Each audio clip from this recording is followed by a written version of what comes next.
चंबा में किसान की बेटी ने रचा इतिहास। पहली कोशिश में ही UGC NET JRF qualify. Deepika Kaushal ने बढ़ाया पूरे जिले का मान। कहते हैं कि अगर हौसले मजबूत हो तो हालात कभी रास्ता नहीं रोक सकते। हिमाचल प्रदेश के जिला चंबा से आज हम आपको ऐसी ही एक कहानी दिखाने वाले हैं जो सिर्फ एक बेटी की नहीं बल्कि पूरे गांव, पूरे इलाके और हर उस परिवार की है जो सीमित संसाधनों के बावजूद बड़े सपने देखता है। जिला चंबा के भटियात विधानसभा क्षेत्र की सुरपड़ा पंचायत के सहाला गांव की रहने वाली दीपिका कौशल ने वो कर दिखाया जो हर किसी के बस की बात नहीं होती। दीपिका बनी है जिले की एकमात्र यूजीसी एनईटी जेआरएफ क्वालिफायर, वो भी पहले ही कोशिश में। ये सफलता इसलिए भी खास है क्योंकि दीपिका एक किसान परिवार से ताल्लुक रखती हैं, जहां खेतों की मेहनत के बीच किताबों से रिश्ता जोड़ना आसान नहीं होता। लेकिन दीपिका ने साबित कर दिखाया है कि अगर इरादा साफ हो तो कोई भी सपना दूर नहीं। दीपिका के पिता पवन कुमार किसान हैं, जबकि माता रुमला देवी पंचायत प्रधान रह चुकी हैं। परिवार का कहना है कि दीपिका बचपन से ही पढ़ाई में होशियार रही है और उसने हर चुनौती को मेहनत से जवाब दिया है। फिलहाल सबसे पहले हम आपको दीपिका का वो वीडियो सुनाते हैं जो उसने जारी किया है। मैं श्री पवन कुमार और श्रीमती रुमला देवी की पुत्री दीपिका कौशल हूँ। मैं मूलतः हिमाचल प्रदेश की निवासी हूँ। हिमाचल प्रदेश में चंबा जिले में एक छोटी सी पंचायत है, सुरपड़ा पंचायत। उस सुरपड़ा पंचायत में एक और भी छोटा गांव है, तला गांव। उस गांव की मैं निवासी हूँ। मानव की आधारभूत आवश्यकता है शिक्षा। उसी शिक्षा को मद्देनजर रखते हुए, उस आवश्यकता को मद्देनजर रखते हुए मेरे पिताजी और माताजी ने मेरी प्रारंभिक शिक्षा तला गांव से ही करवाई और वहीं से ही मैंने अपनी 10वीं तक की शिक्षा को भी पूरा किया। उसके बाद संस्कृत शिक्षा में मेरी रुचि थी, तो संस्कृत क्षेत्र में ही मुझे आगे भी बढ़ना था और इसी को मद्देनजर रखते हुए पिताजी ने भी मुझे संस्कृत क्षेत्र में डाला। अब प्रश्न ये था कि संस्कृत का अध्ययन कहाँ होता है, गुरुकुलों में होता है या अन्य किसी क्षेत्र में होता है, लेकिन भारत हमें ज्ञान नहीं है। भारत की एक बहुत बड़ा विश्वविद्यालय है, केंद्रीय संस्कृत विश्वविद्यालय। इस केंद्रीय संस्कृत विश्वविद्यालय के भारत में 12-13 परिसर हैं जो कि जम्मू में है, हिमाचल में भी है, उत्तराखंड में है, कर्नाटक में है, उत्तर प्रदेश में है, भोपाल में भी है।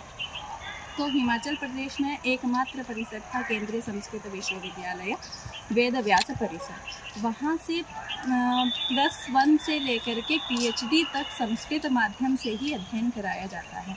तो इस चीज़ को पिताजी ने देखा, इसलिए उन्होंने मुझे प्राग-1 अर्थात +1 से ही उस विश्वविद्यालय में भेज दिया।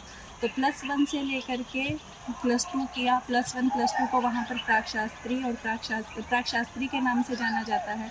तो +2 तक मेरी वहाँ ही पढ़ाई हुई। उसके बाद शास्त्री, जिसको हम BA भी कह सकते हैं, उसका अध्ययन भी मैंने वहीं किया। उसके उपरांत शास्त्री करने के बाद मैंने सोचा अब क्या किया जाए। तो इच्छा थी अध्यापक ही बनना है, अध्यापिका ही बनना है। तो उसके तदनिमित्त मैंने B.Ed की परीक्षा दी। B.Ed की परीक्षा दी, उसका चयन भी उसी परिसर में हो गया, इसीलिए वहीं से ही मैंने B.Ed अपना कंप्लीट किया। तो B.Ed के दौरान ही मैंने HP टेट दिया, जिसमें HP टेट में HP संस्कृत टेट में मेरे 150 में से 150 में से 131 नंबर आए, जो कि मैंने प्रथम प्रयास में ही पूरा कर लिया। और B.Ed के दौरान ही मैंने अपनी C.टेट की परीक्षा भी प्रथम प्रयास में ही पूरी कर ली थी। अब इस विश्वविद्यालय, ये जो विश्वविद्यालय है, इस विश्वविद्यालय के अनेक परिसर हैं और अनेक परिसरों में ही जो है वो B.Ed करवाई जाती है और इन सब का मूल्यांकन किसी एक जगह पर ही होता है। तो B.Ed अन्य जगह में जितनी भी B.Ed हो रही थी, उन सब में सर्वाधिक अंक मैंने ही प्राप्त किए थे, जिसके कारण गोल्ड मेडल भी B.Ed कक्षा का गोल्ड मेडल भी मुझे मिला है, जो कि अभी प्रदान नहीं हुआ है, जो हमारे अग्रिम दीक्षांत समारोह में राष्ट्रपति द्वारा दिया जाएगा। उसके उपरांत अब B.Ed की है, एजुकेशन के फील्ड में ही आने की इच्छा हुई, तो पिताजी से अनुग्रह किया कि पिताजी ऐसे ऐसे M.Ed होती है, भोपाल में होती है, जयपुर में होती है और एक पूरी ओडिशा में M.Ed होती है। तो मेरी एमएड करने की इच्छा है, तो आप मुझे उसके लिए मुझे आप भोपाल भेजिए। तो पिताजी ने कुछ भी नहीं सोचा, उन्होंने कहा कि हाँ, तुम्हारी इच्छा है, तुम पढ़ना चाहती हो तो बिल्कुल जाओगी। तो पिताजी ने मुझे पहली बार ही पूछने पर उन्होंने हाँ कर दिया था। वो चाहते थे कि बेटी आगे बढ़े, बेटी बढ़े। उन्होंने प्रत्येक कदम पर हमेशा साथ दिया है। माता पिता के सहयोग से ही मैं फिर यहाँ भोपाल परिसर में एमएड करने आई। एमएड यानी मास्टर ऑफ एजुकेशन। तो जब भी कोई भी मास्टर्स में आता है तो उसे एक यूजीसी नेट देना पड़ता है। नेट के लिए वो उसके लिए अर्ह हो जाता है देने के लिए। आप सबको ज्ञान होगा, ये जो यूजीसी है ये 83 सब्जेक्ट्स में नेट जो है वो करवाती है। तो एजुकेशन में जैसे 83 में एजुकेशन आ गया, संस्कृत आ गया, फिज़िक्स, केमिस्ट्री, जो भी हमारे हिंदी, पॉलिटिकल साइंस, हिस्ट्री जितने भी हैं वो सब सब्जेक्ट्स इसमें आते हैं। तो अब मेरा एजुकेशन से मास्टर्स हो रहा था, तो मैंने प्रथम बार जो है वो एजुकेशन से नेट दिया। तो जो दिसंबर 2024 में मैंने एजुकेशन से नेट दिया, वो भी प्रथम प्रयास में नेट हो गया था। और दूसरी तरफ मैं डिस्टेंस से जो हमारा इग्नू है, इंदिरा गांधी ओपन यूनिवर्सिटी, वहाँ से मैं एमए कर रही थी। तो एमए के चलते मैंने वो एमए जो है मेरा संस्कृत में हो रहा था, तो उसी को मद्देनज़र रखते हुए इस वर्ष मैंने अपना जो नेट है वो 25 कोड यानी संस्कृत से डाला। और 2000 जो दिसंबर 2025 वाला नेट था वो उसमें मुझे जेआरएफ प्राप्त हुआ। तो इसका जेआरएफ का लाभ ये रहता है कि यदि आप पीएचडी में इंटर होते हैं तो आपको प्रत्येक महीने में आपको जो यूजीसी है वो 45,000 फेलोशिप देता है।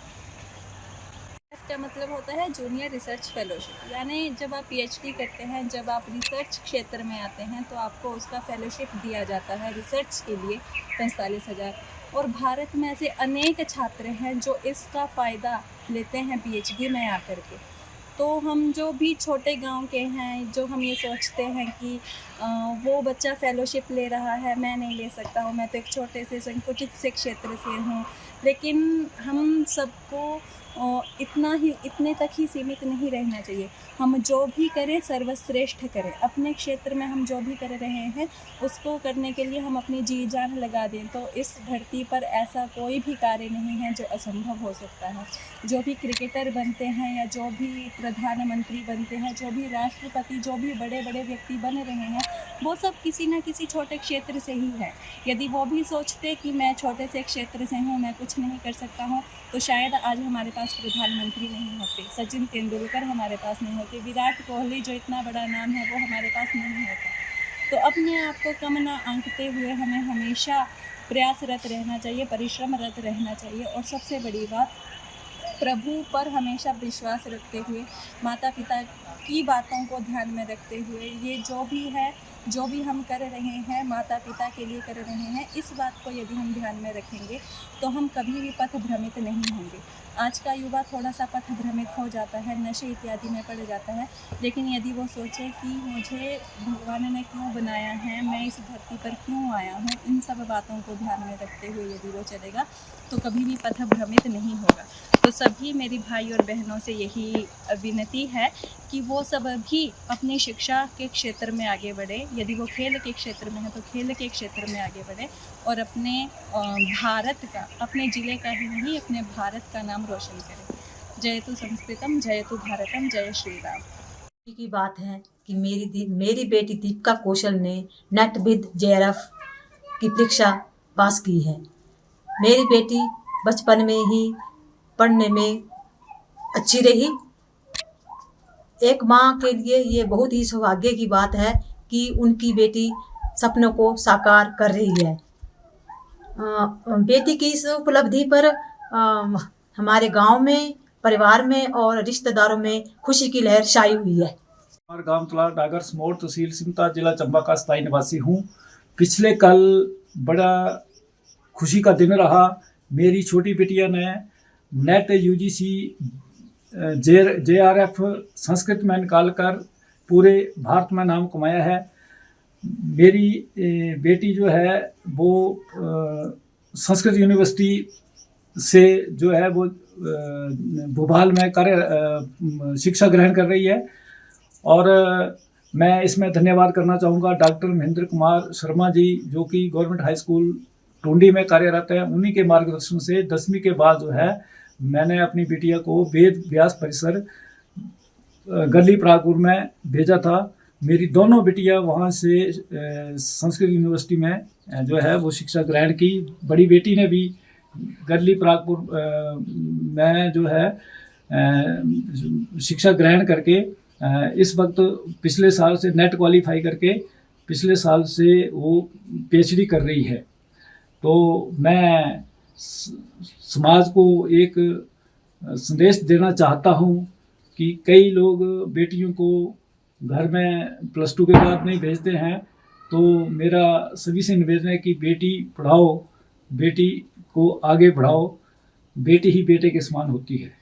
दीपिका की शुरुआती पढ़ाई सहला स्कूल से हुई। इसके बाद उन्होंने संस्कृत यूनिवर्सिटी से उच्च शिक्षा ली। भोपाल से बीएड और एमएड की पढ़ाई के दौरान उन्होंने लगातार मेहनत जारी रखी और उसी मेहनत का नतीजा है यूजीसी, नेट, जेआरएफ जैसी कठिन पढ़ाई में सफलता हासिल करना।